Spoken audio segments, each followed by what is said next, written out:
Hello, hello, hello! I-share ko nga po pala ito kung tawagan na italaba.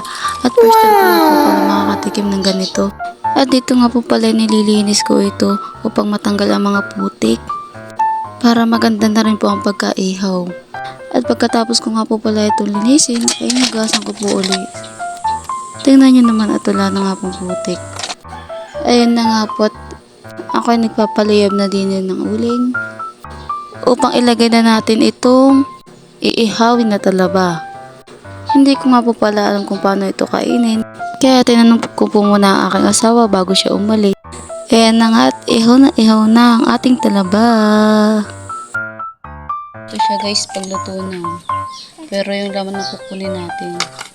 Habakan muna natin ito. Binaba ako na nga po pala yan din upang akin na matikman ang talaba. Itong talaba nga po pala ay matatagpuan natin sa dagat o ilog. Halos iba naman ay nakakaalam nito. At tingnan nyo guys, mukha talaga siyang masarap.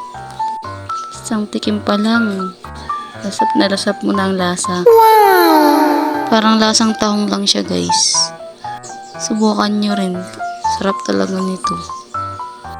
Goods na goods ang lasa guys. Okay na okay. Nakakailang kain na talaga ako dyan. Ganun lang girl. Pero sulit talaga yung lasa nito. Hindi ko na nga rin po napigilang kumuha ng kanin. At inulam na nga po itong talaba. Ang pahirap nga lang mo din ay ibaak ka ng baak. Pero okay lang. Sanay na mapagod. What? Diyos, pagod na naman yan. Hindi na nga rin po pala napigilan ng anak ko diyang kumain. Naiirita na at hindi ko daw siya binibigyan. Yan nga po pala sinubukan ko na. At tumigil na, ayan.